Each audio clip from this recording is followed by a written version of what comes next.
What up, everybody? It's Suicide Squad, the MVP of the podcast. I'm Ryan Solo this week. And the Money Bros are just out enjoying the world right now. This is the Week 12 preview. We're doing this on, I guess, it is Wednesday night. It's pretty late, but we're doing a little early because we have 3 games tomorrow, and, probably want to get the preview in before then, but happy Thanksgiving, everybody. Happy Thanksgiving, and I hope you enjoy this very, very, very loaded show. And we have a lot to get to. Matchup talk. We got stud and dud. We got so much to do. But first things first. We're starting off with everyone's favorite. The injury report. We have a loaded injury report. We're just going to start off with the biggest injury of the week, in my opinion. We got Marshawn Lynch, sports hernia surgery. He came out 3 to 4 weeks, I believe. This is just going to be making the Thomas Rawls show the rest of the year, in my opinion. It's the biggest pickup in fantasy football this week. Not really much to say. I think just this, all this does, I think, is just gonna.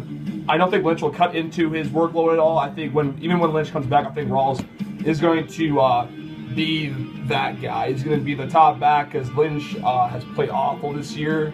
I know he's been banged up, but I don't know if the Hawks are even going to be contending for a playoff spot in a few weeks here. So I don't know what they're going to be. I don't think they're going to try to rush him back.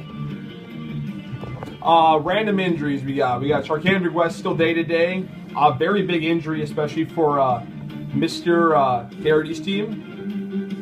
If you can't play, Mr. Spencer Ware was picked up by Easy Money, and he'll be a must-start. Another injury we got. Frank Gordon didn't practice today. That's a minor injury, but one definitely to keep an eye on. Ahmad Bradshaw is a must-own now. We got Devonta Freeman's probably not going to play this Sunday with a concussion. Didn't practice today. I think I'm probably not going to play. Tevin Coleman, his backup, is owned. Another injury. We got Danny Amendola with a knee injury. Mr. Injury Pro himself. One thing to definitely keep an eye on. Like I said earlier, Forsett and Flacco are both out for the season as well. I guess it's not really like an injury, but Mr. Johnny Football, 80s Face Manziel, has been demoted from starter to third string QB. I think first off, Manziel's an idiot. I don't know how stupid one person can be. You literally were just handed the keys to the team. You're going to be starting the rest of the year, and then he just F's it all up. All this does is just make McCown a streamer the rest of the year. I think he's a must start this week, but he's just one person that if you have a bye or an injury come up, definitely one guy you could start from one week to another. I guess that wraps up the whole injury report thing there. So I'm just gonna move on into matchups. The very big playoff implications coming up right here. I guess the only thing, let's start off. I'm gonna probably break down each matchup a little bit more than usual, just because I am by myself this week. I kind of need to fill time a little bit more. So I'm gonna start off with my matchup of the week: Team Stadium at Team Show Me the Money. I think it's gonna be a very high scoring, very close game here. Show Me the Money did put up a historically bad 38 points last week. You can only go up. That's all I can say about that. Only can go up. You put Mr. Martavis Bryant, who's back up by in his lineup this week.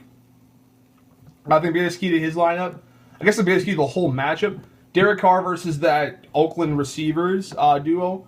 If Carr, I think it'll help a lot if Sherman Money could throw touchdowns to those other receivers like he did a couple weeks ago against the Vikings. He didn't throw any touchdowns last week. If he throws it to that tight end, that third receiver, I can't really think it's like Walford and Holmes. I think those two. I think if you can avoid throwing it to those two, or like I think Max, you could get away with throwing one to one of them, but I think if Carr could do that. I think Sherman Money could win this week. I think I'm very high on his receivers this week. Not very high on his running backs. His running backs are on the downswing a little bit. Sherman Money's key is just his receivers. Calvin, I think is gonna. Detroit's hot, and I think Calvin's over that ankle injury.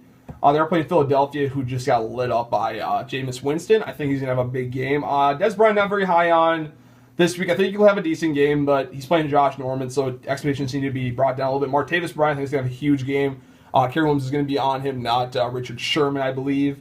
Richard Sherman's going to be on Antonio Brown, so that's the keys to those ones. Stadium, I think the biggest key is just that duo running backs pickups that he got, Rawls and Williams. I don't think Williams is going to have a huge week, but I think Rawls will. I think he is a stud, matchup-proof, must start the rest of the whole rest of the year. And Gronk. Those three. Gronk needs to bounce back. I think he can against Denver. I think New England's going to step up their game big time against Denver. My pick for this one, very close. I'm going to go with Statham. Just because I think his team's just a little bit too hot right now, and I think with those pickups, I definitely put his team over the top. We're going to Team Champ Day at Easy Money. I think it's going to be another great matchup. Champ Day skis, it's the same every week. That QB and those two running backs. I think Rodgers is going to have a huge week this week against Chicago. They are at home. It is Favre's retirement trying against Jersey. Night, that crowd's going to be electric. I think it's going to be a great atmosphere. I think Rodgers is going to rise to the occasion. I think he'll throw 3 touchdowns. I think he'll put up over 30 this week. I don't think Todd Gurley and Mark Ingram are a little bit on the downswing. Not because their offense, the offense they play are pretty bad, but I think they're going to get points. Not very many, as they use, not like 20s or whatever like they sometimes get, but those, I think, one thing that will hinge. Champ Daddy does still have Tavon Austin, Amendola, and Hilton. I don't know if Amendola's going to play yet. Amendola, if he does play, is a good start. I think he's perfect for the defense is more of they limit you to how many yards, they don't get very many yards. I think we're dumping it off to him a lot this game. I think it's a perfect matchup if he does play. Tavon Austin not very high on this week. If Amendola plays, I'm going to assume he puts Tech Jr. in there. He's just going to need running back points because those receivers aren't very good. As for easy money, I think it's going to hinge mainly on those running backs. And if Spencer Ware starts, I think easy money definitely takes this. If he doesn't start, it's going to be tough. I'm not very high on his receivers or his tight end Travis Kelce this week. Man, they just got Stephon Diggs against Trufant, and Thomas is with Brock Osweiler is just not he just doesn't have what he used to have with the past few years. He's still very good. It's just a horrible situation right now in that offense. So it's just going to hinge on those running backs. I think they both will have good games. LaShawn McCoy and Jonathan Stewart. McCoy at KC, at Stewart at Dallas. I'm not very high on Romo this week. I don't think he's going to put up too many points against Carolina. I think Carolina's going to blow them out. I just don't think Romo's just a little too rusty right now, and Carolina's just on fire. I think they're going to exploit that. Just that, I don't want to say inexperience, but just the fact that he didn't play the first few weeks. It's kind of, they're like the matchup nightmare, basically, for QBs. I'm going to go with Champ Daddy this week, just because I just think Aaron Rodgers is going to go off this week. And I think that will lead him to the victory. Next, we're going to go Gingrich at Rhino Wreckage. Rhino Wreckage is firmly still in the playoff hunt. Gingrich is still fighting for that number 1 seed in the playoff bye. I guess for Gingrich's team, he's got Antonio Brown this week. That's huge. That's going to be one key how he plays against at that great secondary in Seattle Seahawks. Tom Brady and LeGarrette Blount, his New England players against the great Denver defense. I think they will play good, mainly just because Denver defense is really good, but truth of the matter is, I just think Denver's offense isn't very good, so they're going to be giving the ball back to New England a lot. I think it's going to be a lot of 3-and-outs, turnovers, and stuff like that.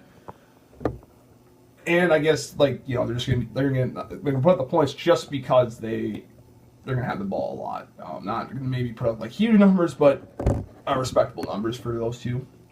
And for Rhino's team, his biggest two keys, Eli Manning and DeAndre Hopkins. Hopkins is playing New Orleans. I think he's going to have a huge week. I think 20+.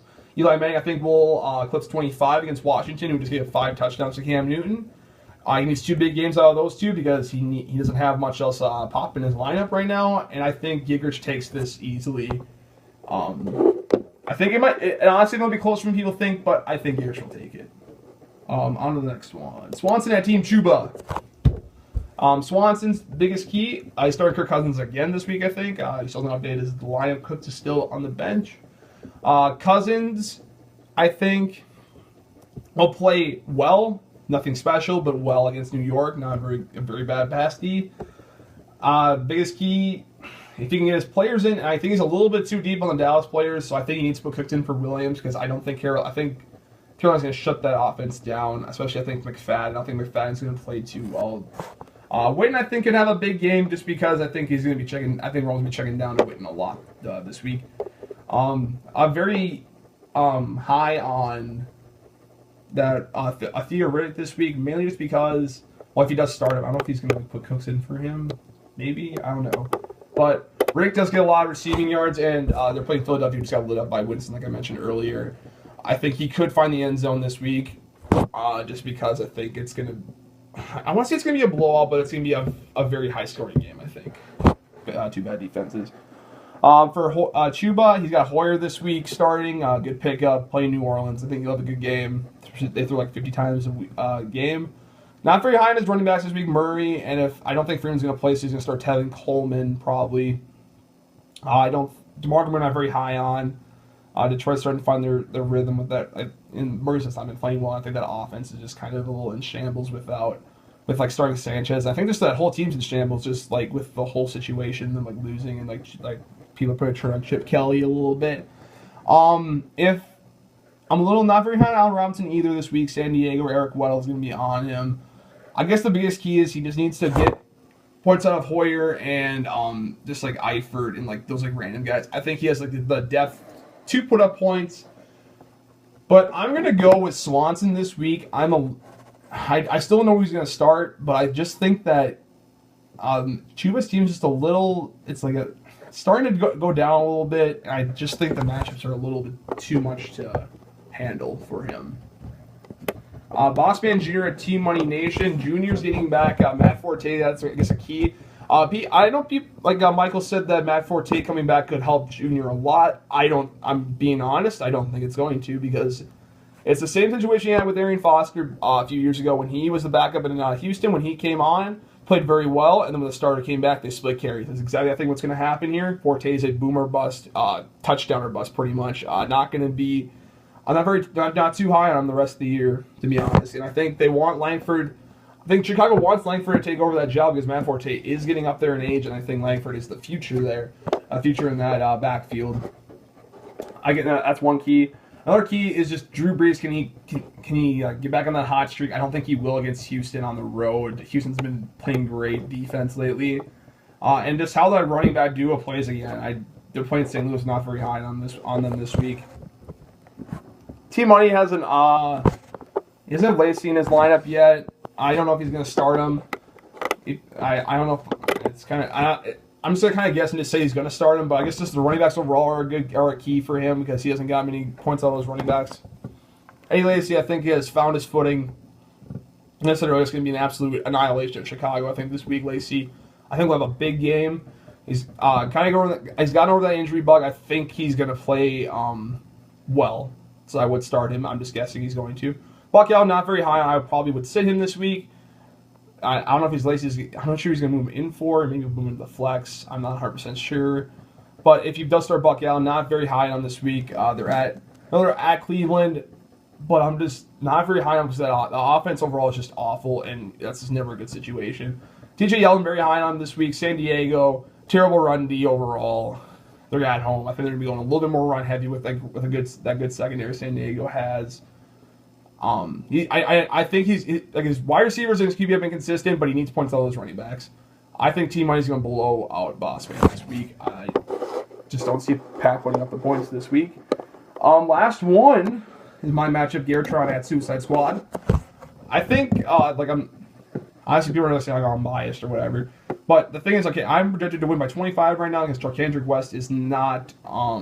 He's projected 0. Still, like I don't know if he's going to play, and he doesn't have much time to decide. Because the only one on his bench he could slide in there is Langford, but he plays tomorrow night. So, biggest key for Garrity, he's going to need Big Ben for sure to play well. I think he can in Seattle. Not amazing, but well. Just a good game overall. It can Doug Martin not bust this week. Like he kind of like seems every other week he just plays bad. And the biggest key, West needs to play well. I think his receivers are just not very they're like okay, not very good. He doesn't have Martellus. I don't think Ben's gonna play tomorrow. He doesn't have in his lineup, or I don't know if he's not playing or whatever. But I think Randall Cobb will have a good game this week. As I've been saying, Green Bay's just going to destroy them. I think he could catch a touchdown. And then as for my team, I'm starting McCown this week. I think it's a good start. It's because last time they played, McCown like threw all over him. McCown's a decent fantasy QB when he has been healthy and been playing. But again, that's just when he's been healthy and playing. I think he's a better start than Matt Ryan this week, just because Minnesota doesn't give many points to QBs. And then I guess that my biggest key is that wide receiver duo of Julio and Odell, and I guess add Alan Hearns in there too. Hearns I think could have a good game because is going to be on Robinson, which I think is going to open up the field more for Hearns. The wide receiver duo is just put up points. I think I'm picking myself this week to win. And now I'm going to Stud and Dud, my favorite segment. We got I'm just gonna give 3 studs and 3 duds. I guess I'm just going to start. My stud of the week is going to be Mr. Chris Johnson playing at San Francisco. San Francisco just got lit up by Thomas Rawls, and I think Chris Johnson does get the carries. So I think he'll find the end zone twice this week. I think they're going to go a little bit more run heavy just because I think they're going to be up the whole game. So I think they'll give him the ball a lot, and I think he's going to have a good game. My second stud is going to be Brian Hoyer out of Team Chuba. I think he's going to have a huge game against that terrible New Orleans secondary. But I will say one thing. I was saying this about Detroit too. They got a new D coordinator. They seem to be playing a lot well. They fired Rob Ryan finally, and they're going to put him as a new defensive coordinator in there. So it'll be interesting to see if that defense will respond. And then I guess my third stud is going to be TJ Yeldon. I mentioned earlier playing a terrible run defense in San Diego. I think he's going to find the end zone this week. I think they're a little bit more run heavy as well because if you their secondary is good enough to shut down Robinson, Hearns is good, but he doesn't get many catches. He catches touchdowns, so I just don't think that they're going to be throwing the ball too much. I think they're going to be handing the ball off a lot. My dud of the week is Matt 14. Like I said earlier, I don't see him. I think they're going to split carries, touchdown or bust, pretty much. I don't think they're going to put too many because I think they'll be throwing the ball a lot this week. Second dud I mentioned earlier, Drew Brees. I don't think he's going to put up many points against Houston. Houston's been playing a little bit too well, and Brees is just he's just playing cold right now the last couple of weeks. And then my last dud is going to be Tony Romo. He's playing Carolina this week on Thursday, which is never a good thing, and especially with all of his injuries, I think that the quick turnarounds is not going to be good for him. I think Carolina's going to win pretty handily in that game. I just don't think he's going to. I think he can throw maybe a touchdown or two, but I don't think he's going to put up over 20. I think he's going to be in the 15 to 18 range or something like that. I think he'll take a step forward, but not a big enough step forward to be amazing. That wraps up stud and dud. I'm just going to throw a quick couple notes out there. Next week, we do have an opening.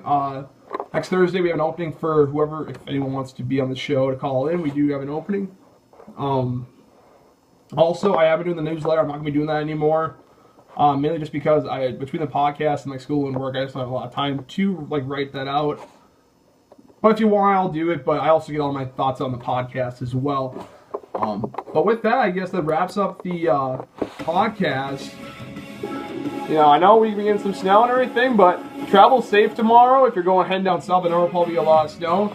But, you know, just have a great Thanksgiving, everybody. Eat as much as you can. Watch as much football as you can. Take as many naps as you can. You know, just enjoy the day. I mean, you know, it's probably, I think Christmas is probably my favorite holiday of the year overall. It's just awesome. I love Thanksgiving so much. I'll return to our regular format next week, and I'll see you all then.